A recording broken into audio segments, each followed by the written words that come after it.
Hello, gorgeous. Welcome to the Soul-Led Millionaire podcast. In this show, I will teach you how to manifest the life of your dreams and become a soul-led millionaire yourself. We will go deep on all things money, mindset, manifestation, self-love, spirituality, and more. I can't wait to bring you this content. So sit back, relax, listen in, and let's get into today's episode. Hello, my beautiful friend. Welcome back to another episode of the Soul-Led Millionaire. So today we are going to be talking about how not to get financially triggered this Christmas. Because as you know, it is the season of giving and festivities. And it can be a truly wonderful, magical time of year for people. However, it can also be quite triggering, depending on who you are, what you're going through, what's happening in your life at the moment during the season. You know, maybe your child wants to give all of her teachers at school a gift, or maybe your partner wants the new PS5, or maybe you have been kind of forced into participating in a multitude of secret Santas, or maybe you're even hosting Christmas at your place. And whatever it is, it can feel like you are one step away from switching your morning coffees to morning whiskeys, right? Because it can be triggering. It can bring up a lot of money stuff. It can make you feel like, oh my God, I am out of control. I do not feel in control of my finances. I don't even have enough to be able to afford this. Can we survive this? This is going to push us back months, maybe even years. Depending on what you're going through, what your situation is, you can feel like this and you can be totally triggered. So what do you do? What do you do when the money isn't as free-flowing at this time of year as you'd hoped? Well, you know my recommendation is always going to be money mindset work. Like I've said previously, this work has saved me in so many ways. From limitation, from lack, from scarcity, from stuckness, and from disempowerment. And because of that, I don't think there's a better way to work through the resistance that's active in your vibration right now than by doing money mindset work.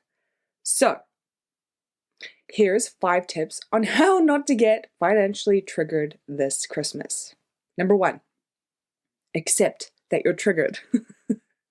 It is likely if you are listening to a podcast episode about how not to get financially triggered, you probably already are, or you're close to it, right? This is absolutely okay. This is more than okay. I know that's the last thing you want to hear, but it's totally okay to be triggered. It's natural. You know, you're not out of line for feeling that way. You want to feel safe. You want to feel secure financially. So, of course, it's going to bring up some stuff, but it's okay. It's okay to be worried about money. It's okay to feel guilty about spending money. It's okay to be dreading the holidays or fearing Christmas morning or feeling overwhelmed at all the upcoming events that inevitably mean money disappearing from your bank account. All right? It's okay to feel sorry for yourself or be angry or frustrated or embarrassed. It's all 100% okay. It doesn't have to mean anything though. It doesn't have to mean anything about you or your worth or what you're capable of earning, or what you're capable of earning in the future and manifesting in the future. It doesn't have to mean anything except that you're just triggered right now, right? Think about the last time you came to a place of acceptance of something. What happened? You more than likely weren't bothered by it anymore, which in turn drops your heavily charged vibe about it. It drops the stress, it drops the worry, it drops the struggle, the inner conflict that you're having. It disappears. Like stacked dirty dishes in the sink, how much has bothered you over the years? And how many times did you decide, you know what, I don't care anymore. They can stack forever if they want. And then after you released your trigger about it, lo and behold, someone winds up washing the dishes and putting them away. It's okay to be triggered. Just accept that that's where you are right now. Number 2, now that you've accepted One of my favorite exercises to do inside Money Mindset School is reframing your negative thoughts into new empowering ones. And how you do this is you get a piece of paper or you open up a spreadsheet and you create 2 columns. One titled negative thoughts and the other titled new empowering thoughts. And then brain dump every negative thought you've come up with so far leading up to Christmas in the first column. And in the second column, reframe each of those thoughts into more empowering, believable thoughts. So for example, let's say we are filling out the negative thoughts column right now. Some things you might come up with are, I don't know how I'm going to afford all of this. Everyone will think I'm cheap or poor. I don't want this family member over for Christmas. I feel guilty that I can't buy this gift for my child or my partner. I'm a bad parent or partner. I feel cheap for only buying discounted items for gifts. I can't find anything I can afford. I don't feel abundant or supported at all. So say that's your negative thoughts column. Then on the right, we're going to do empowering thoughts, right? And you want these thoughts to override the negative thoughts. So that might look like, actually, I believe abundance can come to me despite how I'm feeling right now. I'm working on my money mindset daily, and it is getting easier. I choose to be unbothered about what this family member says or does. I'm doing the best I can right now, and I will still be loved if I don't buy the perfect gift. My worth as a parent or partner is not in the things I buy. I spend with love and intention. The discount is irrelevant. I find amazing gifts at amazing prices. I am so freaking supported by life. No matter what, I always find a way. A miracle always happens. It always falls into place. Everything works out in my favor, and it's getting easier and easier. And when you find yourself thinking negative, triggering thoughts about Christmas, what I want you to do is refer back to that second column. The empowering thoughts. Revert back to them, read over them, pick the specific ones that are helping you shift in the moment based on what you're being triggered by. And you will find very quickly that things start shifting. Number 3, forgive yourself and others. Now that you've uncovered a lot of what is triggering you, it's time to run through some forgiveness work. So we can start to release a lot of the sticky stuff weighing you down. Write down all the things you need to forgive that you uncovered from the negative thoughts exercise, as well as anything that comes up from suggestions below, and then read through each line and say, I forgive you, I love you, I'm sorry, thank you. So, some things you can forgive yourself for are your financial decisions this year. You don't need to be making yourself feel guilty or punishing yourself for what you have purchased this year. Forgive yourself for it. You can forgive yourself for the debt you may still have, for overspending, buying a gift you don't think is good enough, being annoyed about getting a gift you do or don't want, not being able to buy the things you want for the people you love, not wanting to buy gifts because you're saving money or because you just don't want to, or spending money, period. And then you can forgive others for putting a financial strain on you this year. You know, for example, if there was job loss or an income decrease, if you have felt financial strain this year, or you feel like more responsibility has been put on you financially, that's something to forgive. Other things to forgive others for are asking for things you can't afford right now, expecting you to front the full cost of hosting them, food, power, gifts, cooking, time, energy, etc. Feeling ungrateful about what you have bought the people. Being a jerk towards you about your business. I'm sure many of you have experienced someone who's had some kind of negative or not nice words to say about your business or about what you're doing or just about anything to do with you. You can also forgive others for underspending or overspending on you or others, or making you feel like you have to buy something for them. I mean, how many times have you had that where someone has bought you a gift and now you're like, oh, now I'm obligated to buy you one? That's something to forgive. You can also forgive others for their lack of understanding or sensitivity or consideration. Doing forgiveness is going to lift a huge weight off your shoulders, right? It's not about letting the people off the hook.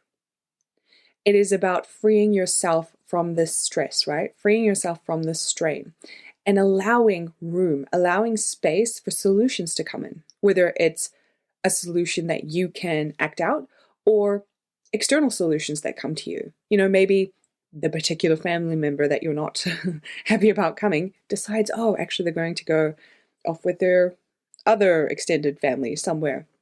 Or maybe someone you're having Christmas with says that actually, can we not do Secret Santa this year? Money's a bit tight. You know, you give room and create space for new ideas and new miracles and new solutions to come to you when you let it go. When you release the heaviness that this particular negative belief or negative thought is having over you, right? Okay, number 4, set healthy boundaries with your spending. I know it can seem like one of the ways to manifesting financial abundance is through continuous upgrading and spending in higher and higher quantities to push yourself past your comfort zone. But if all that is doing is putting you in an endless feast or famine cycle, or it isn't an actual desire, or it's way out of alignment for you, then that's clearly not healthy, right? For me personally, I don't always feel like I need to continuously upgrade and spend more and more money. I really like saving. I know this is like a radical change from how I was in my 20s, but I love saving money. I love investing. Like I love seeing my money grow. I'm not a huge spender. When I do spend, I spend intentionally. And usually I'm spending when there's some kind of sale on because I like to, I don't know, I love sales. I love buying things at a discount. But I will buy high quality and I will buy things that I really, really want or really, really love. I don't get into the habit of mindless spending or spending for the sake of spending, which is what I used to do in my 20s. Now it's very, very intentional, but I'm not someone who's just like constantly pushing boundaries. I will, I guess you could say, maintain or stabilize at a level for a good amount of time, for as long as I'm comfortable there. And then when it feels good, when it feels right, when I feel excited about it, then I may like start to upgrade or up level to the next level. But I don't personally see the need to continuously upgrade. For me, that's just stressful on my nervous system.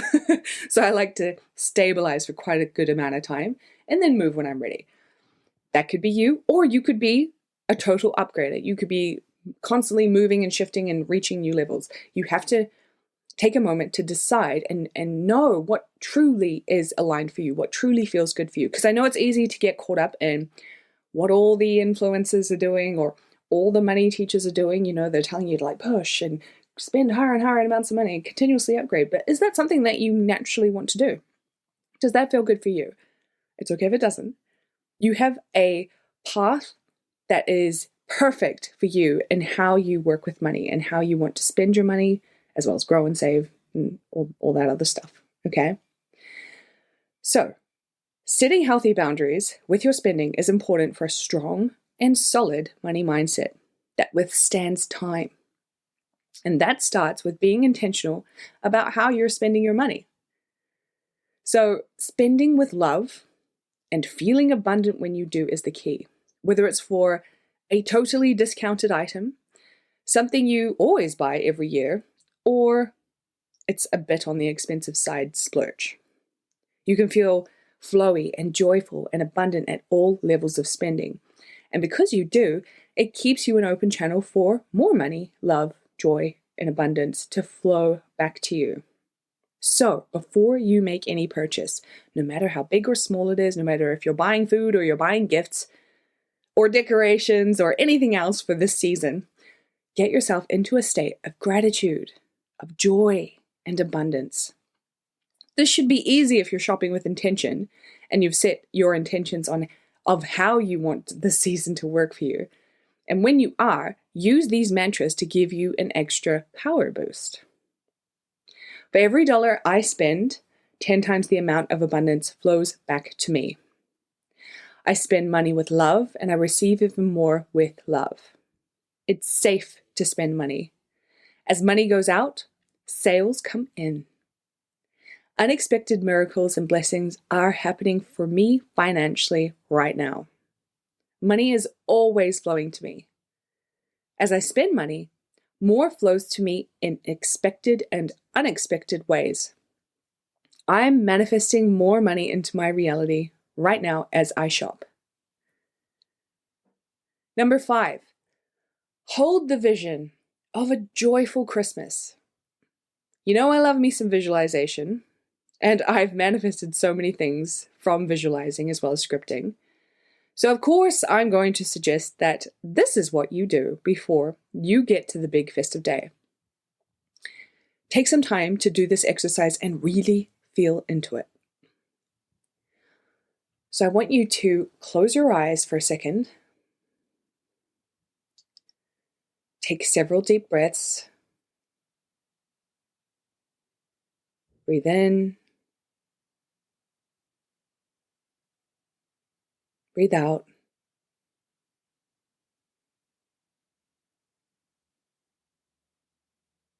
Breathe in again.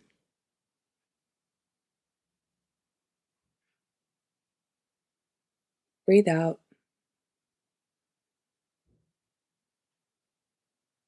And breathe in one more time.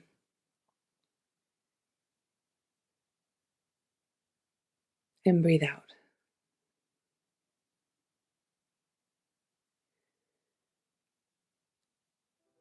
I want you to imagine the days leading up to Christmas are full of ease and flow. Shopping is a breeze.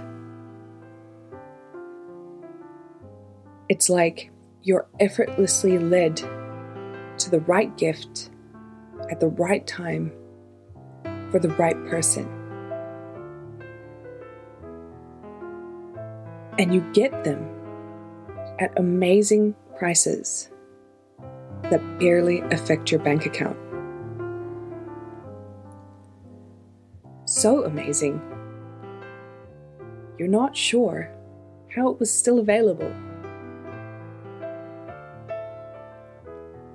But you recognize that this is your reality being made manifest by your thoughts. And your thoughts are that this is an abundant universe and everything works out in your favor. Imagine that when you check your bank account, you find out you've spent far less than you thought you would. And you've actually come in under your spending limit. So you have more money left over to do with what you please. And on top of that, you've noticed an influx of sales lately in your business. And if you were to actually tally both up, you would find you made more money during this time.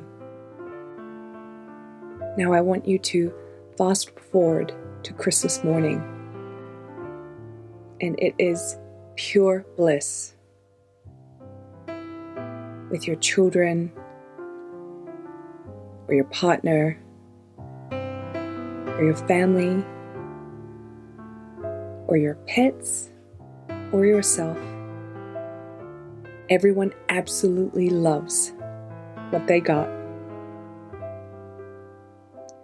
You feel all the loving vibes. You have an amazing breakfast together. And it feels like such a magical day already. The day is full of love and cheer. Your loved ones have brought with them food and drink and gifts, and everyone chips in with helping. You have tons of laughs and make wonderful memories. And you feel so relaxed and able to enjoy your family for the rest of the day. Imagine yourself sitting back after an amazing Christmas day, feeling so full of love and gratitude for how easy this all was and how much of an amazing manifester you are.